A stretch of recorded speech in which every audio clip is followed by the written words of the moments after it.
Here we go again with some tire crimes. Ray, who's a Facebook friend and a slot brother, just posted a photo of his Formula E car from Carrera.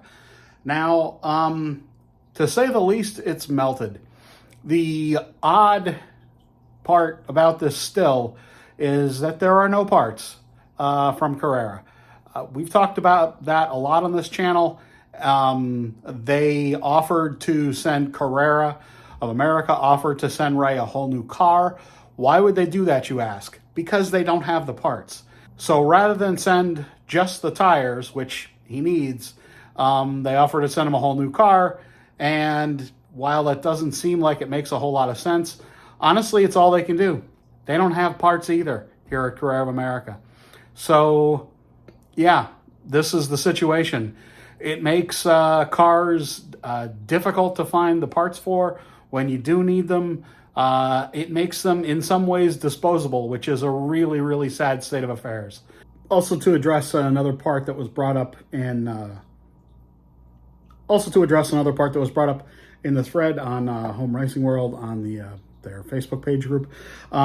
This has nothing to do with climate, meaning the climate where the car was kept.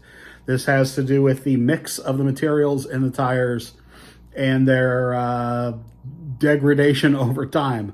Unfortunately, this is still a thing. But it has nothing to do with where the car was stored. It has nothing to do with the heat around the car, that sort of thing.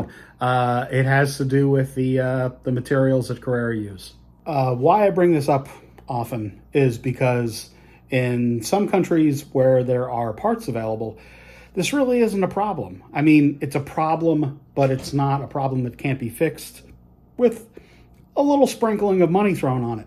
However, in the US, if you're buying Carrera cars or Skeletra cars, or for that matter, Fly cars, which do have a habit of doing this as well,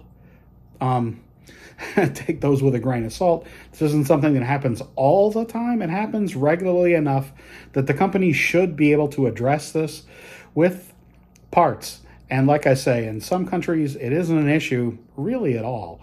I was talking with Scott Brownlee about this actually this morning, as a matter of fact, about consumable cars and consumable parts.